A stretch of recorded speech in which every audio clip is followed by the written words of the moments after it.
नमस्कार दोस्तों, defence detective पर आप लोगों का एक बार फिर से स्वागत है और दिविक भाई हमारे साथ जुड़ गए हैं और आज का सब्जेक्ट जो है ना वो बड़ा जबरदस्त होने वाला है। अब बात इंडिया की भी होगी, पाकिस्तान की भी होगी, लेकिन बात होगी साइंस में, मैन्युफैक्चरिंग में, इन सब चीजों में कि क्योंकि देखिए 1947 में जब पाकिस्तान नाम का नया देश बना तो हम दोनों करीब करीब एक ही प्लेटफॉर्म पे थे। हमारी जो ट्रेन थी वो एक ही स्टेशन से खुली, एक पाकिस्तान की तरफ चली गई, एक जो है वो दिल्ली की तरफ आ गई, इंडिया आ गई। लेकिन आज जब हम 75 इयर्स के बाद जब कंपेयर करते हैं कि दोनों ने अपने अपने रास्ते कैसे तय किए और अपनी मंजिल पर कहां तक पहुंचे हैं, तो इसमें जमीन आसमान का फर्क नजर आता है।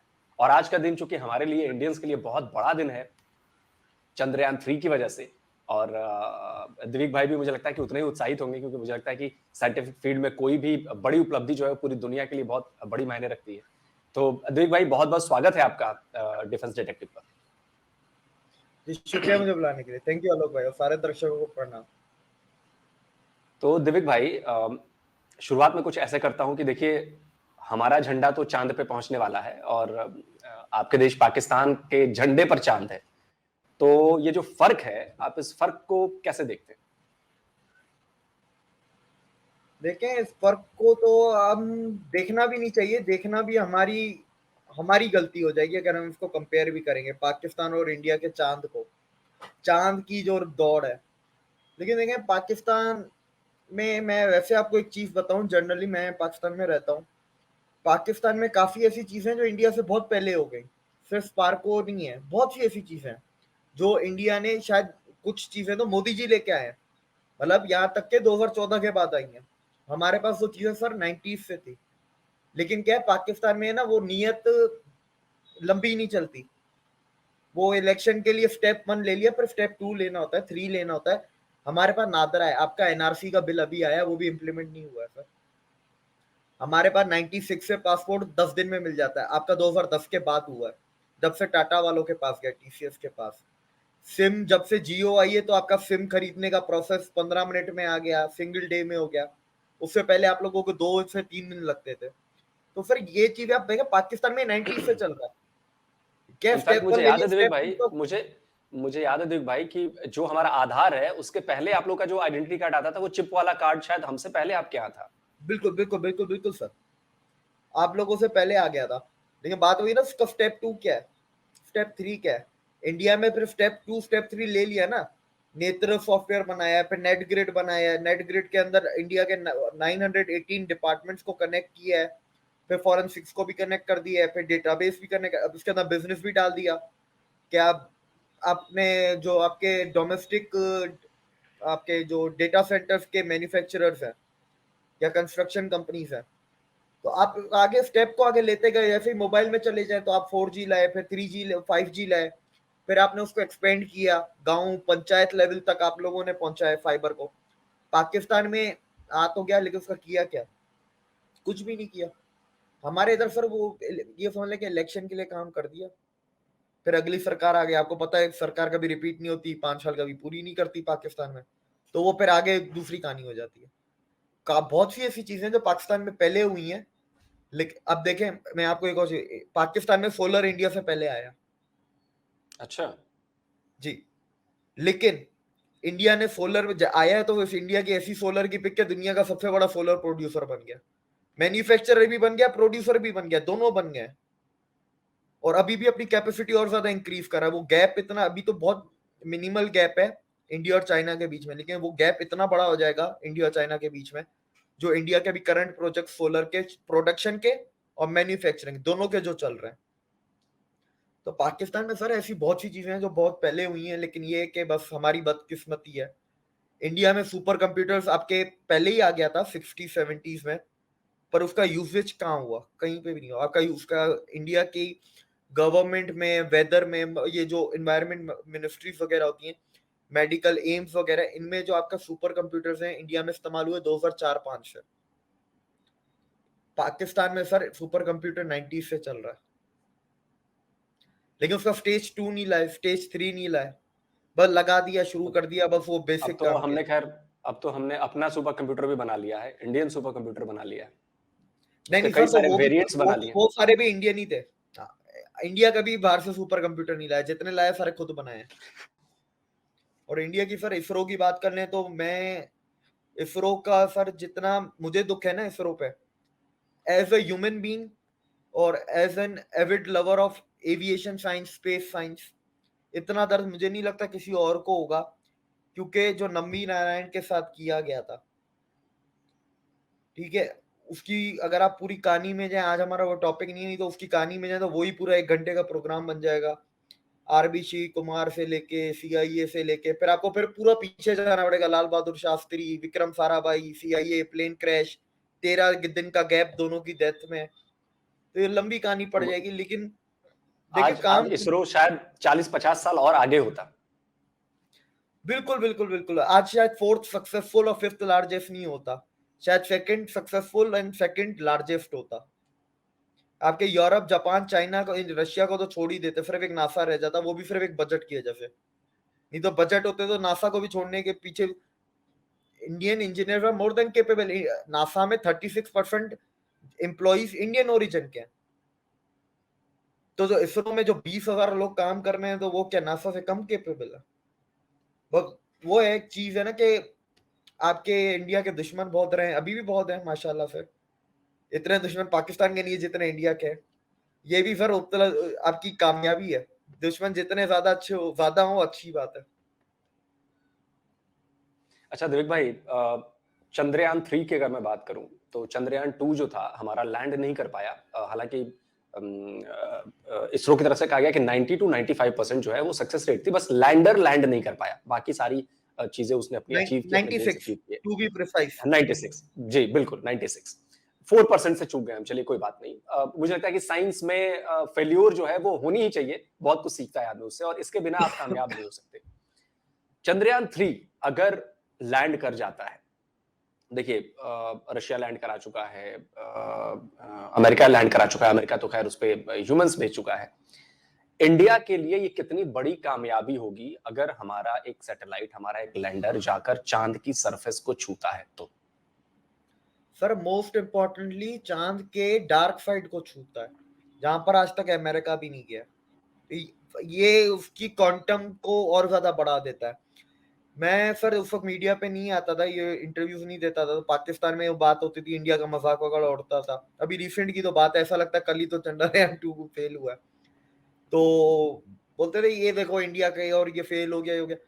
मैंने बोला इंडिया वो पहला मुल्क है जिसने चांद पे पानी ढूंढा है, और ये चंद्रयान 2 फेल हुआ है, मतलब चंद्रयान 1 सक्सेसफुल हुआ था ना। वन सक्सेसफुल हुआ था, बिल्कुल बिल्कुल। अब ये कितनी कॉमन सेंस की बात है, इसके लिए आपको रिसर्च करने की जरूरत नहीं है, 2 है तो 1 होगा ही ना।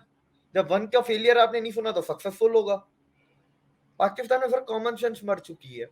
उसके बाद आपको फवाद चौधरी के तो बयान सारे याद ही होंगे टीवी पे, हम अरे मरीज तक फवाद बस चौधरी, पहुंच ही नहीं। आप, हाँ आपने जिक्र कर दिया तो फवाद चौधरी का बयान आया था कि शायद 2022 से 2023 में हम तो ह्यूमंस को भेज देंगे या हम स्पेस में चले जाएंगे, हाँ कुछ कर देंगे, ऐसा ही बयान दिया था उन्होंने एज हाँ, ए ऐसे मिनिस्टर रहते हुए।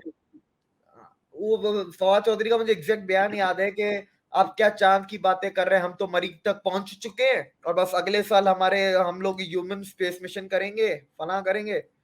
अब आप देखें स्पार्को का, सर जब मैं आपको बताता हूँ, स्पार्को के जो चेयरमैन है मेजर जनरल अमर नदीम। अब कोई अंदाजा मतलब नहीं लगा है, लिया, मेरे को आगे कुछ बोलने की जरूरत नहीं है। कोई मतलब नहीं है। आप इसी चीज से अंदाजा। और सर फिर ये कि पाकिस्तान में एविएशन साइंस की यूनिवर्सिटीज भी नहीं है।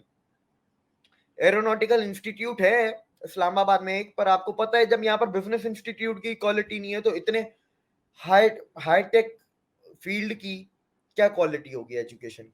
जब एक बिजनेस जैसा एक नॉर्मल कोई भी पढ़ा सकता है, बिजनेस अगर पढ़ाना चाहे, सीखना चाहे, जब इतनी बेसिक एजुकेशन डिग्री को इधर वो क्वालिटी नहीं दी जाती, तो इतनी हाईटेक टेक्निकल डिग्री उसकी कहाँ से होगी क्वालिटी? और फिर आपको एक और चीज बता दूं, पाकिस्तान एरोनॉटिकल इंस्टीट्यूट में नॉन मुस्लिम्स को अलाउड नहीं है एडमिशन। अच्छा, ये तो बड़ी जी, हैरानी की बात है। ऑफिशियल नहीं है, पर अब मैंने अप्लाई किया था तो मैंने फोन करके अपने एडमिशन के बारे में पूछा, तो क्लर्क शायद कोई अच्छा आदमी था जो फोन पे था, उसने बोला बेटा तुम अप्लाई तो कर रहे हो पर तुम हिंदू हो, तुम्हारा नहीं होगा, अपना वक्त मत जाया करो, या कहीं बाहर अप्लाई कर लो या किसी और यूनिवर्सिटी में कर लो। वो कोई भला इससे आदमी था जिसने अफसोसजनक मुझे बात क्या सलाह हो दी, सकती मेरे है? 6 महीने बच गए।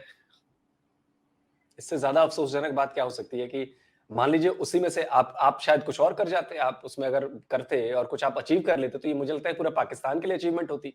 उसमें हिंदू-मुसलमान तो नहीं होना चाहिए था। सर वो नफ़रत का चश्मा इतना वो चिपक गया है ना कि अब उनको किसी कोई अच्छी चीज़ भी नहीं दिखती है। और कॉमन सेंस जैसे अच्छा, मैंने कहा अब हमारा एजुकेशन सिस्टम ने कॉमन सेंस, लॉजिकल थिंकिंग ये खत्म कर दी है, रैशनल थिंकिंग। जो कि बेसिक चीज़ होनी चाहिए किसी भी इंसान में, हर इंसान में होती है, छोटे से बच्चे में होती है तो वो हम जैसे बड़ों में नहीं होगी। लेकिन वो खत्म कर दी गई। अच्छा देविक भाई, आज अगर मैं देखूँ इसरो की कामयाबी को, सुपार्को से तो ख़ैर उसका कोई कंपैरिज़न नहीं है, भले ही कुछ नहीं। सुपार्को पहले बना दी गई हो, लेकिन कोई कंपैरिज़न नहीं है। आज तक जी। एक रॉकेट तक तो छोड़ा नहीं उन्होंने। अगर मैं देखूँ कि मुझे याद है कि वो तस्वीरें बड़ी आइकॉनिक हैं। जो हमारा पहला रॉकेट था, वो साइकिल पर रख के गया था और जो हमारी पहली सैटेलाइट जो थी वो सैटेलाइट बैलगाड़ी पे गई थी। आज हम मार्स पे पहुँचने वाले दुनिया के पहले देश हैं जो पहली कोशिश में पहुँच गया और आज चाँद पे हमारा ये तीसरा मिशन है। तो इस कामयाबी को, इस मैं कहूँ प्रोग्रेस को, इसके पीछे आप किन चीज़ों को वजह मानते हैं? सरकार की पॉलिसीज़ या यहाँ पे साइंटिफिक कम्युनिटी का ग्रो करना, उसको बाइंड करके बच्चों को अट्रैक्ट करना कि भाई आप आइए इंजीनियर बनिए, इसरो में काम कीजिए। किस चीज़ को मानते हैं आप? इसको मानता हूँ देखिए बच्चों को जो इन्वॉल्व किया है सोसाइटी को छोटे एज से वो तो अभी रिसेंट टाइम्स किया है। लेकिन अगर स्टार्टिंग की बात करें जो आपका 19 जो 20th डेकेड था आपका 1900 गवर्नमेंट थी, इंडिविजुअल्स थे, वो इंडिविजुअल्स जो इसरो से रिलेटेड थे और वो इंडिविजुअल्स जो इसरो में काम करते थे। और सर आपको ये नहीं भूलना चाहिए कि इंडिया की ग्रोथ में प्राइवेट सेक्टर का बहुत बड़ा हाथ है। इसरो की स्टार्टिंग की फंडिंग विक्रम साराभाई ने किन किन लोगों से मांगी थी और किन किन लोगों ने दी थी, ये लोगों को रिसर्च करनी चाहिए कि कौन सी इंडिया की ग्रुप की कंपनीज थी। मैं नाम नहीं लूंगा, थोड़ी लोगों को भी मेहनत करने दें, हर चीज इंटरव्यू में आके सीखना चाहते हैं, इजीली अवेलेबल है तो देखना चाहिए। आपका प्राइवेट सेक्टर आज भी आपके रॉकेट्स वगैरह सर आपके 90% इंडिजिनियस है। आपका गोदरेज बनाता है, ज्यादातर कंपोनेंट्स आपके गोदरेज बनाता है, लार्सन एंड टूब्रो बनाता है, और कुछ आपके ये टाटा वाले बनाते हैं स्पेशलाइज्ड स्टील वगैरह जो चाहिए होता है रॉकेट की फ्रेम वगैरह के लिए। अब मुझे इतना ही पता है, मुझे ज्यादा टेक्निकल चीजें नहीं पता, पर जितना पता है मैं आपको उतना बता रहा हूँ। तो हर चीज का सर इसके अंदर फैक्टर है। इवन नॉर्मल पब्लिक का भी उसके अंदर फैक्टर है। किस तरह उन्होंने भी एनकरेज तो किया ना, उन्होंने गवर्नमेंट से सवाल नहीं उठाए, उन्होंने इसरो वालों को जलील नहीं किया, जबकि इसरो को एक कहते हैं ना लाइमलाइट में आने में या एक कॉमन इंस्टीट्यूशन बनने में करेक्ट 25 साल लग गए इंडिया में। जब एपीजे अब्दुल कलाम का पीएसएलवी जब सक्सेसफुल हुआ था तब जाके इसरो हर एक बच्चे बच्चे की जुबान पे चढ़ी थी। लेकिन 25 साल तब तक हो चुके थे, उससे पहले नहीं थी। तो उसमें सर लोगों का भी बहुत बड़ा हाथ है, लोगों का भी बहुत बड़ा योगदान है जिनका बिल्कुल कोई ताल्लुक नहीं है सिवाय टैक्स देने के, इसरो के। ठीक है, पाकिस्तान में सर आपको मैं सिंपल बता देता हूँ, इधर टैलेंट की और स्ट्रगल की कोई कदर नहीं है। टैलेंट अगर अमीर बंदा होगा ना, उसके भी टैलेंट की कदर नहीं है। इधर गरीबी और अमीरी का नहीं है, सोसाइटी इधर ऐसी बन गई है, यहाँ पर टैलेंट और स्ट्रगल दोनों का ही कोई वैल्यू नहीं है, जीरो वैल्यू। देख भाई, अगर मैं गलत नहीं हूँ तो आप खैर आपकी रिसर्च ज़्यादा होगी। कुछ साल पहले तक इसरो में ऐसा कहा जाता था कि जी पैसे लग रहे हैं, पैसे लग रहे हैं। अब तो इसरो ने कमाई भी शुरू कर दी है। मिलियन ऑफ डॉलर्स की कमाई हम सैटेलाइट्स को बाहर भेज के कर रहे हैं और एक बहुत कम टाइम में अचीव किया है हमने। जो नई इसमें चीज़ जुड़ेगी, अब वो स्पेस टूरिज़्म वाली भी जुड़ रही है। हम उस पे भी काम कर रहे हैं कि जी आपको बहुत सस्ते दरों में हम आपको स्पेस टूरिज़्म भी कराएँगे। तो इसरो का भविष्य आप कैसा देख रहे हैं? इसरो का भविष्य मैं कैसा देख रहा हूँ, इससे पहले मैं आपको 3-4 पॉइंट इसरो के गिनवा देता हूँ। पिछले हफ्ते ही का एक most advance and more powerful cryogenic engine का टेस्ट हुआ जो सक्सेसफुल हो गया। ठीक है, उसके बाद आपके 4 रॉकेट्स हैं, और इंडिया का जो सबसे छोटा वाला रॉकेट है जिसका नाम पता नहीं क्या है, जीएसएलवी है क्या पता नहीं, जो सबसे छोटा वाला है जो अभी नहीं, अभी जो अभी निकाला एसएलएस करके अभी जो हमने सबसे छोटा एसएलएस, बनाया है हाँ ऐसे। जी। एसएसएलवी, वो आपका 1 महीने में तैयार हो जाता है, 0 to लॉन्च तक। और जो आपका सबसे बड़ा है जीएसएलवी है, मेरे ख्याल से जीएसएलवी 3 मार्क 3 है। जी, मार्क 3 है। वो आपका 3 महीने में तैयार हो जाता है। स्पेस एक्स भी इतनी जल्दी तैयार नहीं कर सकता, जबकि वो 3D प्रिंटर्स यूज करते हैं। और आप इसरो 2025 तक आपके ये स्पेस एक्स वाली टेक्नोलॉजी भी बना लेगा, जो रीयूजेबल तो रॉकेट्स री को एंट्री भेजेगा, वाली, री एंट्री री वाली। एंट्री वाली। इंडिया दुनिया का दूसरा कंट्री होगा, इसरो दुनिया की दूसरी स्पेस एजेंसी होगी जो वीनस पे मिशन छोड़ रही है 2024-25 में, सूरज पे छोड़ रही है मेरे ख्याल से इस साल के आखिर में कि अगले साल की स्टार्ट में। हाँ, एल1, एल1 आदित्य नाम है उसका जी। हाँ, L1 आदित्य है, एक वीनस का है। मंगलयान 3 जा रहा है, आपका मंगलयान 2 जा रहा है बाय द वे। हाँ, 2 जा रहा है मंगलयान जी। 2 2027 में। उसका 2030 में आपका चंद्रयान 5 है, तो बीच में कहीं ना कहीं 4 भी हो गई, क्योंकि 30 में 5 है तो उससे पहले 4 भी आपका होगा। इसके इसके अलावा अलावा आपने मैन्ड मिशंस भी हैं। मैन मिशन गगनयान है, वो तो आपका शायद रिसेंट ही है, मेरे ख्याल से इस साल के आखिर में या अगले साल में जाके होगा। एस्ट्रोनॉट्स की ट्रेनिंग पूरी हो गई है, आपके रॉकेट्स तैयार हो गए हैं, बस फाइनल चीजें रहती हैं। तो अब ये सारी चीजें मैंने आपको फ्यूचर के चीजें बता दी हैं। अब आप इससे खुद अंदाजा लगाएं कि इसरो का क्या होगा फ्यूचर। मतलब सितारा जो है वो बहुत तेजी से चमक रहा है और उसकी चमक और ज्यादा बढ़ने वाली है। अच्छा देख भाई, मुझे अच्छी तरह से याद है वेस्ट में हमें बहुत क्रिटिसाइज किया जाता है अभी भी। एक धड़ा मीडिया का ऐसा है जो हमें क्रिटिसाइज करता है कि जी जिस देश में इतने लाखों लोगों को, करोड़ों लोगों को अभी साफ पीने का पानी नहीं मिल रहा है, वहां पर इतने पैसे स्पेस रिसर्च पे क्यों खर्च किए जा रहे हैं। मैंने कई सारे सर देखिए, आर्टिकल देखे हैं, ब्रिटिश आर्टिकल देखे हैं, मैंने अमेरिकन आर्टिकल्स देखे हैं, और लोग बड़ा मतलब बहुत गंभीर रूप से क्रिटिसाइज करते हैं कि नहीं इंडिया को ऐसा नहीं करना चाहिए। तो क्या ये उनका डर है कि भाई इंडिया इतनी तेजी से आगे निकल रहा है तो उनकी जो वो है वो खत्म हो जाएगी, या वाकई ये कोई मसला है। सर देखिए, ये मसला था 1900s में, वो वक्त गया। 2000 के बाद दुनिया का परसेप्शन चेंज हो चुका है। अब जो आप आर्टिकल्स आज की तारीख में देखते हैं ना, मैं आपको सिर्फ इतना कहूंगा, लोगों को भी कहूंगा, पहले तो देखो कौन सी अखबार ने छापा, उस अखबार का मालिक कौन है। ठीक है, अगर वो मालिक प्रो इंडियन है, ठीक है, या रिपब्लिकन है, तो फिर आप देखोगे वो आर्टिकल लिखने वाला कौन है, राइटर। अगर वो राइटर कोई गोरा है, तो फिर उस गोरे का निकाल के देखोगे वो किन किन थिंक टैंक्स में उठता बैठता है, और किन किन थिंक टैंक्स की फंडिंग कहां से आती है। और सबकी फंडिंग जो आती है इंडिया के खिलाफ लिखते हैं, ओपन सोसाइटी से ही आती है, और बहुत जी इजीली बिल्कुल। अवेलेबल है फंडिंग, इजीली उनकी वेबसाइट पे अवेलेबल होती है। ये कोई इतनी मेहनत वाली काम नहीं है, 2 मिनट अपनी जिंदगी से निकाल के अगर प्रोपेगेंडा को क्रश करेंगे, हर चीज बैठ के गवर्नमेंट पे, मोदी ने ये नहीं किया, मोदी ने वो नहीं किया, तुम क्या करोगे भाई, हर चीज अगर मोदी करेगा। बिल्कुल बिल्कुल बिल्कुल। अच्छा देविक भाई, चलिए चंद्रयान 3 तो हमारे लिए बहुत गर्व का पल है और बहुत जबरदस्त है जिस दिन ये उतरेगा। उम्मीद करता हूँ कि इस बार हम 100% अपना मिशन कामयाब करेंगे और मुझे पूरी उम्मीद है, इस बार पूरा भरोसा है। दूसरी तरफ अगर मैं पाकिस्तान की बात करूं तो जैसा कि मैंने बताया कि भाई हम दोनों एक ही स्टेशन से चले थे, करीब करीब एक ही जैसे हालात थे।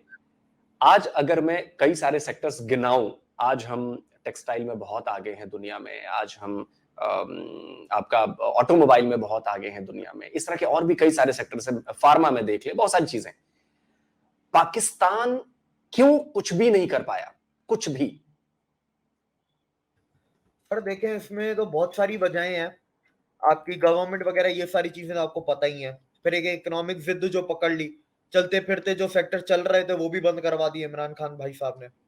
लेकिन इसमें मैं प्राइवेट सेक्टर को सर बहुत बड़ा दोष दूंगा, क्योंकि देखिए इमरान खान के बंद करवाने से पहले भी हम कौन से कॉम्पिटिटिव थे दुनिया में?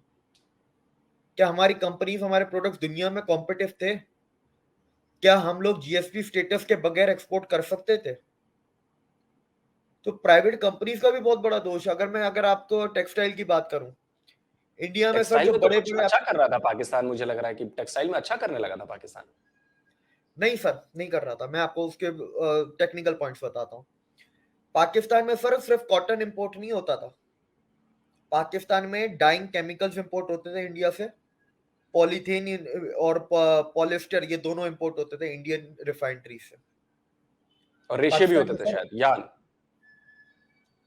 यान नहीं होते थे सर, इतना ज्यादा नहीं होता था। वो स्पेशलाइज्ड यान जो होता है ना, स्पेशलाइज्ड यान होता है, पर जो नॉर्मल कॉटन वगैरह के यान होते हैं वो नहीं होते थे, ओके। वो इतना नहीं होता था। लेकिन मेजोरिटी बता रहा हूँ, एक आपका रॉ मटेरियल है, आप डाइंग के सेक्टर में स्टेप में ना, जरूरी नहीं है कि वर्टिकल इंटीग्रेटेड टेक्सटाइल मिल्स बहुत कम होती है, ज्यादातर आपको टुकड़ों टुकड़ों में मिलेगी। अब जो डाइंग मिल है उसका तो जब तक केमिकल इंडिया से नहीं आएगा डाइंग का, तो वो कैसे डाइंग करेगा?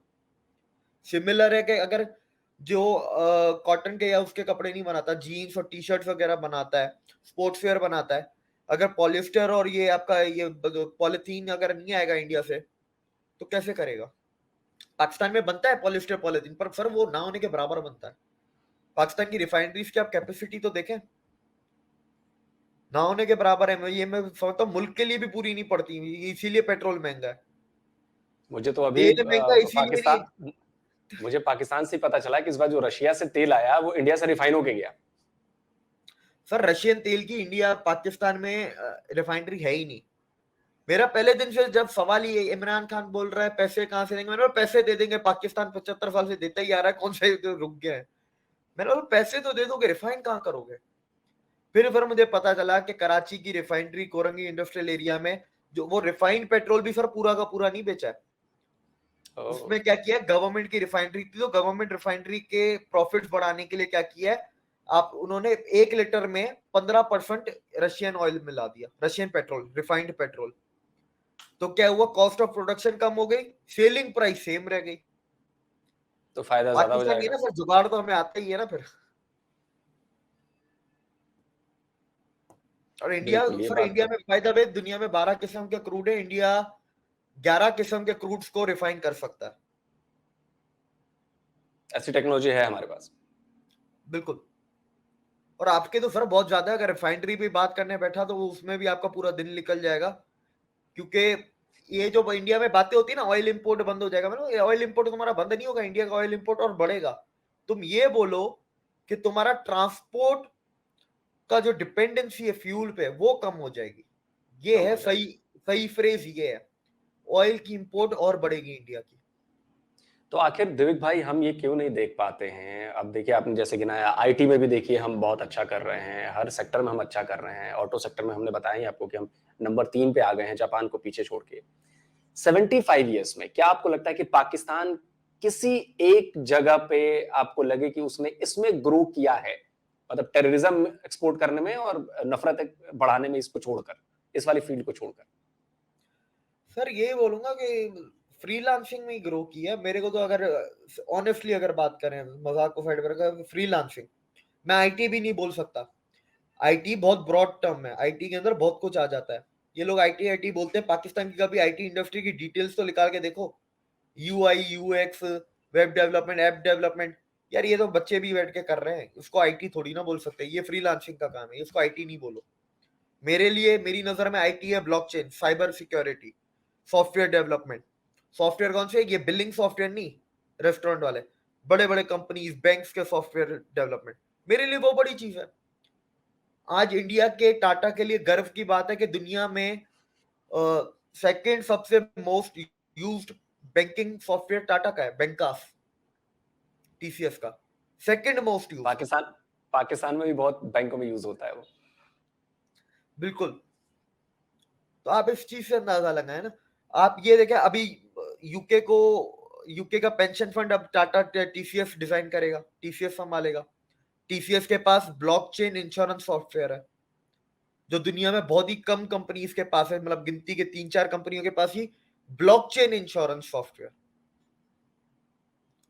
तो आईटी वो होती है, आईटी ये थोड़ी नहीं कि यूआई यूएक्स, ये यार एक हफ्ता लगेगा मुझे यूट्यूब पे सीखने का, मैं अगले हफ्ते से मैं क्या आईटी का वो बन जाऊंगा एक्सपर्ट। एक मैं हफ्ता आपको यूट्यूब बता पे रहा हूँ लग। कि मैं आपको बता रहा हूँ कि यूआई यूएक्स की बात की आपने, तो मुझे अभी याद आ गया कि मेरा बेटा जो है वो 6ठी क्लास में है और वो 4th क्लास से ये सारे काम कर रहा है। आ, तो बस सर आप खुद देख लें। उसके अलावा देखें, आपने जो पूछा ना कि पीछे क्यों रह गया, एक तो देखें गवर्नमेंट सपोर्ट बिजनेसेस को वैसे भी कम है। इलीट कैप्चर है, इलीट कैप्चर से मेरी मुराद है कि वही 50 बिजनेस फैमिलीज हैं स्टार्टिंग से, उनमें ज्यादा से ज्यादा 2-3 ऐड हो गई होंगी 75 साल में, नहीं तो वही की वही है जो 47 में थी, अरबपति आज भी वही है। उसके बाद सर पाकिस्तान में इनोवेशन की भूख नहीं है, रिसर्च की भूख नहीं है। और इधर ये रिस्पॉन्स, ये प्योर अमेरिकन कैपिटलिज्म पे चलते हैं कि कंज्यूमर को निचोड़ के मार दो। लेकिन इंडिया में ऐसे नहीं चलता। इंडिया के सर मैं बहुत लोगों को फॉलो करता हूँ, अगर बड़े बड़े नाम ले लें जितने भी हैं, टाटा, अदानी, अंबानी, आपका ये हो गए, बिरला हो गए, आपके बजाज ग्रुप वाले हो गए, हर किसी के, महिंद्रा एक हो गए। वेदांता के हो गए, हर किसी के मुंह से सिर्फ मैंने एक चीज सुनी है, टाटा वाले बोलते हैं ह्यूमन सेंट्रिक कैपिटलिज्म, ठीक है, बाकी सब बोलते हैं नेशनलिस्टिक कैपिटलिज्म। दोनों का मतलब ऑलमोस्ट सेम ही हो गया। तो अभी आप जिसमें इससे देश अंदाजा का लगा हित हो, देश के लोगों का हित हो। मैं आपको टेक्सटाइल का बताता हूँ, पाकिस्तान में सर टेक्सटाइल की मशीनरी 90s की टेक्नोलॉजी चल रही है, जो 98 99 में जो टेक्नोलॉजी आई थी ना वो चल रही है। इनोवेट ही नहीं करते। मतलब आप समझ रहे हैं 98 मतलब टेक्सटाइल की दुनिया में वो है आपकी 5th जनरेशन, आज 7th जनरेशन मशीनरी चल रही है आज के टाइम पे। इंडिया में आपकी टेक्सटाइल कंपनीज के भी रिसर्च यूनिट्स है, पाकिस्तान में आज तक किसी टेक्सटाइल कंपनी का मैंने रिसर्च यूनिट नहीं सुना है। इंडिया में आपकी टेक्सटाइल कंपनीज एक्सप्लोर करती हैं, ब्रांड बनाती हैं। पाकिस्तान में किसी का भी ब्रांड मैंने नहीं सुना, सुना भी है तो बहुत छोटे लेवल पे है। अगर हम चले बिरला की बात कर लेते हैं, ग्रासिम इंडस्ट्रीज जो बिरला की है, वैन आसिंग है, एलन एलन के नाम से भी एक है उनका, उनके दूसरा कौन सा है, 6-7 उनके ब्रांड है बड़े बड़े, और हाँ, बहुत सारे नाम हैं, बहुत सुनो तो सारे। लगता ही नहीं है कि इंडियन ब्रांड है। आप वेल्सपन को देख लें, वेल्सपन आपको बाय द वे बता दूं, वेल्सपन अमेरिका की टेरी टॉवल्स की 40% मार्केट कैप्चर करके बैठा हुआ है, वेल्सपन ग्रुप, और इंडिया का सेकंड लार्जेस्ट टेक्सटाइल मैन्युफैक्चरर है। बॉम्बे डाइंग आपका सबसे पुराना है। फिर आपको बाकी सारे तो आपको पता है, वर्दामन वगैरह, ये जो पुराने पुराने हैं जो जिनको 100 साल होने वाले हैं। ट्राइडेंट है आपका, पेज इंडस्ट्रीज है, अरविंद है। Arvind by the way Reliance वालों ने लास्ट ईयर खरीद लिया, तो अब इस अरविंद बार मिल्स तो मतलब मैं बचपन से सुन रहा हूँ अरविंद मिल्स। तब शायद अक्षय कुमार इसका ऐड किया करते थे, इसकी जीन्स आती थी शायद रफ एंड टफ के नाम से। अब देखे ना आपके टेक्सटाइल में सबसे बड़ा चेंज फिर कौन लेके आया, रिलायंस। जो वर्टिकल उन लोगों ने बैकवर्ड वर्टिकल इंटीग्रेशन की कि हर केमिकल टेक्सटाइल में यूज होने वाला इंडिया में बनना चाहिए। रिलायंस टेक्सटाइल से शुरू हुई थी, वो बैकवर्ड करते करते रिफाइनरी तक पहुंचे। फिर ऑयल पेट्रोकेमिकल्स में से आया जो वो। सारे केमिकल निकलते हैं, oil, crude oil provides you with 65,000 chemicals. Those 65,000 chemicals are the crucial raw materials for almost every single industry on this planet. तो ऑयल के इंपोर्ट कभी इंडिया के कम नहीं होने और बढ़ने ही वाले हैं। लोगों को यही नहीं पता, लोगों को लगता है फ्यूल यूज है, भाई तुम्हारी ऑयल में भी तेल है, तुम्हारी हर हमें चीज में सिर्फ तेल है। एग्जैक्टली हर चीज तेल दिखती है, आप चाहे वैसलीन हो, पॉलीथीन हो, नायलॉन हो, हर जगह उसमें चीजें इस्तेमाल होती। इनफैक्ट दवाइयों में कई जगहों पे चीजें यूज होती हैं, उसमें अरे ये सिंथेटिक लकड़ी जो केमिकल्स का इस्तेमाल प्लाईवुड होता मिलती है, प्लाईवुड भी तो आपके ऑयल से ही तो बनता है। है। केमिकल, बिल्कुल बिल्कुल। प्लाईवुड का केमिकल भी ऑयल से आता है। दवाइयां आपकी एपीआई से, एपीआई के केमिकल्स कहाँ से आते हैं? तो ये लोगों को थोड़ा पढ़ना पड़ेगा, थोड़ा समझना पड़ेगा कि दुनिया क्यों इंडिया पे बेट कर रही है। दुनिया इसलिए बेट नहीं करती कि इंडिया का ग्रोथ रेट ऐसा है कि वो वैसा है। इकोनॉमी पे बेट तब किया जाता है जब उसके फंडामेंटल स्ट्रांग होते हैं, उसके बेसिक्स। इंडिया के इन फंडामेंटल्स को, छोटी छोटी चीजों को देख के है ना, दुनिया इंडिया पे दाव खेल रही है। इसीलिए नहीं दाव खेल बैठा हुआ है, $3.5 ट्रिलियन की इकोनॉमी है, वो ऐसी छोटी छोटी चीजें देखते हैं। ये लोगों को समझ में नहीं आता। ये बोलते हैं भाई इंडिया में गरीबी बहुत है, 15 साल में 41 करोड़ लोगों को तो गरीबी से निकाल दिया। ठीक है, अभी आपकी कल परसों फिर एक रिपोर्ट आई है कि 2030 तक इंडिया की मिडिल क्लास जो पॉपुलेशन है वो हो जाएगी आपकी 700 मिलियन, और 2047 तक 1 बिलियन प्लस आपके मिडिल क्लास होंगे, और जो गरीब होंगे वो 18 मिलियन होंगे। 18 मिलियन in बताइए। a country with a population more than 1 billion. 1 billion, That is तो called 1.5 बिलियन कह लो आप, 1.5 डेवलप बिलियन कह कंट्री लो। है वो। ये डेवलप कंट्री एग्जैक्टली हुई ना। एग्जैक्टली। बिल्कुल बिल्कुल 41 बिल्कुल। करोड़ है, अमेरिका की आबादी 40 करोड़ है, यूरोप की 80 करोड़ पूरी आबादी है। अगर कॉन्टेक्स्ट में लाके कंपैरिजन करना है तो फिर ऐसे बड़े बड़े कंपैरिजन करो। दुनिया बिल्कुल बिल्कुल इसीलिए सही कह रहे हैं सफर। आप देव भाई, बिल्कुल सही कह रहे हैं आप देव भाई। देव भाई थैंक यू सो मच कि आपने इतने इंपॉर्टेंट टॉपिक पे डिस्कस किया, इतनी इनसाइड जो नॉलेज है वो आपने दी। दर्शकों को यकीनन बहुत सारी चीजें सीखने को मिलेंगी, जानने को मिलेंगी, नई चीजें जानने को मिलेंगी। बहुत बहुत शुक्रिया आपका, बहुत बहुत शुक्रिया। It's okay, thank you.